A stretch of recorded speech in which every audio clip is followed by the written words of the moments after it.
This is a call for courageous leadership in higher education. We're facing unprecedented challenges. That doesn't mean that there's only moves backwards. We can still talk about possibilities and lead strategically to move our organizations and our institutions forward.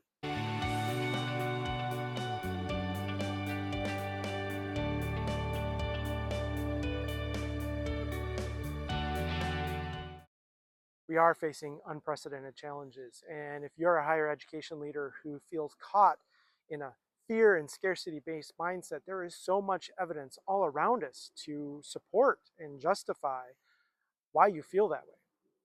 It's also understandable and not going to help you lead your institutions, your people, your teams, and your organizations forward. We need to also be able to focus not just on the challenges, but what possibilities might also be there, or what possibilities might be there because of the challenges we're facing. And then be strategic about how we move forward, thoughtfully, actively, engaged with our leadership, with our organizations, and with our teams. I just love this piece from the Harvard Business Review called "Now is the Time for Courage" by Ranjay Gulati. A colleague shared it with me, and I've been sharing it with people ever since. I really encourage you to check it out. The central point is that in times of real challenge and difficulty, from this moment to COVID to the recession of 2008 to real challenges historically from 100 years ago that we faced as societies, there are people who lead to minimize risk, reduce harm, and mitigate the damage that is done. And this is really useful and really important. And there are those who also lead forward in these very challenging circumstances. And he talks about, through a lot of research, um, how courageous leaders are able to move their organizations forward in the most challenging times. I've worked with higher ed leaders across the US and Canada. I talk with about a dozen of them every week through my coaching, my consulting, and my speaking.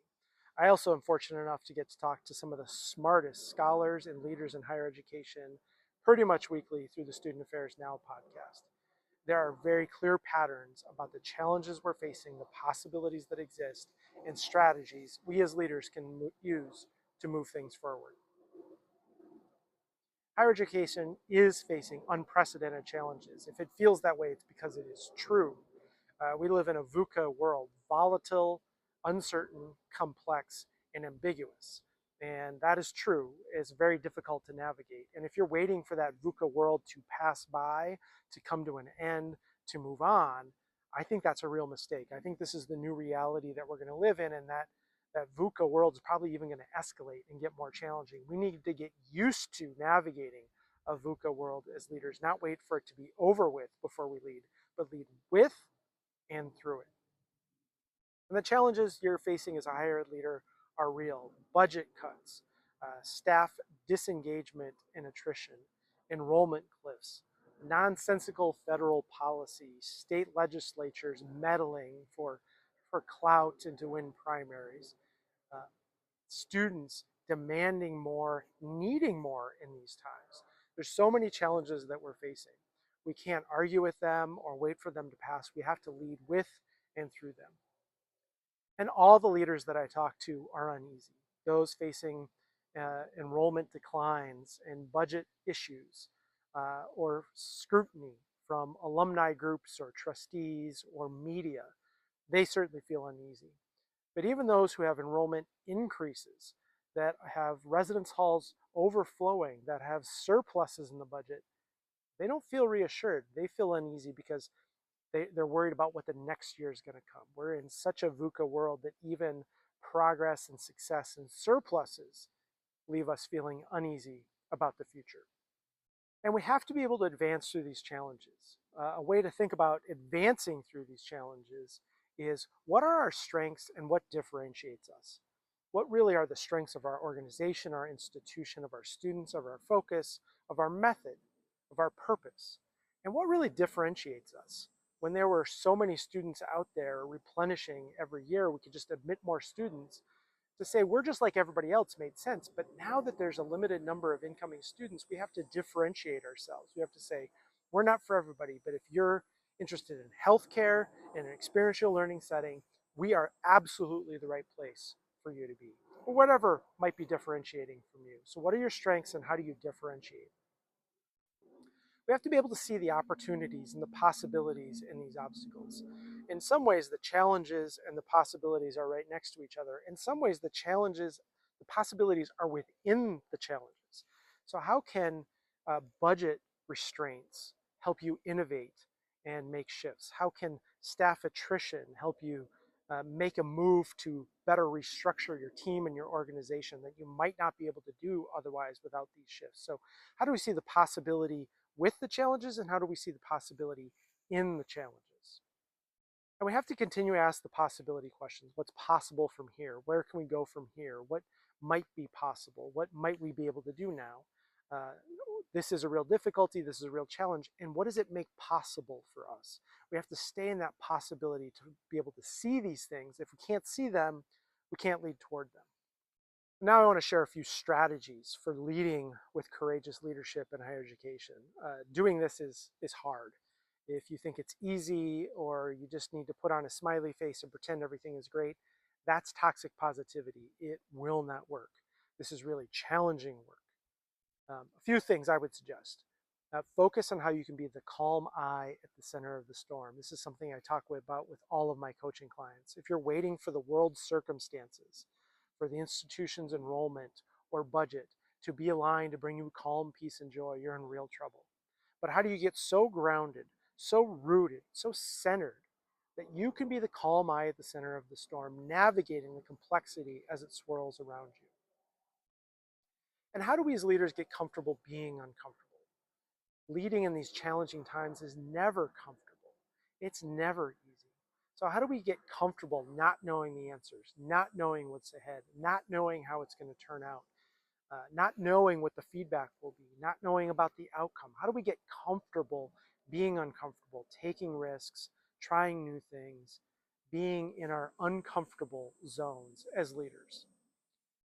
And we always have to consider identities and power. We have to consider our own identities and the identities of others. We have to consider the power we have and the power we don't have. Most of us, almost all of us, focus on the identities where we feel marginalized and the places where we don't have power. And we tend to ignore the identities where we're privileged and we do have power. So tending to power, leaning into those power dynamics, they are always present, they are always there. You're either tending to them or you're oblivious to them. And how can we do less so we can be more? What are our priorities and how do we be vigilant about investing in our priorities and cutting away, subtracting, sunsetting, letting go of the things that aren't really going to move us where we want to be? We also need to lead, co-create, and communicate a collective vision. The times of a college president who just says, this is the vision going forward, that's not going to work. We need to be collaborative about how we're leading and co-creating these visions. They need to be with input from all aspects of the organization and the institution. You can do this quickly and efficiently. It doesn't have to be a 3-year process. You can be quick and efficient and get information from so many different people, synthesize it, ask for feedback, synthesize it again, ask for more feedback. You can do this nimbly and quickly. And practice courageous humility. None of the leaders I work with have all of the answers. They feel they should, but that's a game. Let go of that. Know where your strengths are, know where you're courageous, know where you're knowledgeable, know where you're a real asset to the institution, and also know what you don't know, who you need to turn to, who can complement your skills, who do you need to bring in, who do you need to ask, what are the blind spots you need to be aware of. And I want to end with the 5 tips from this piece in the Harvard Business Review from Ranjay Gulati.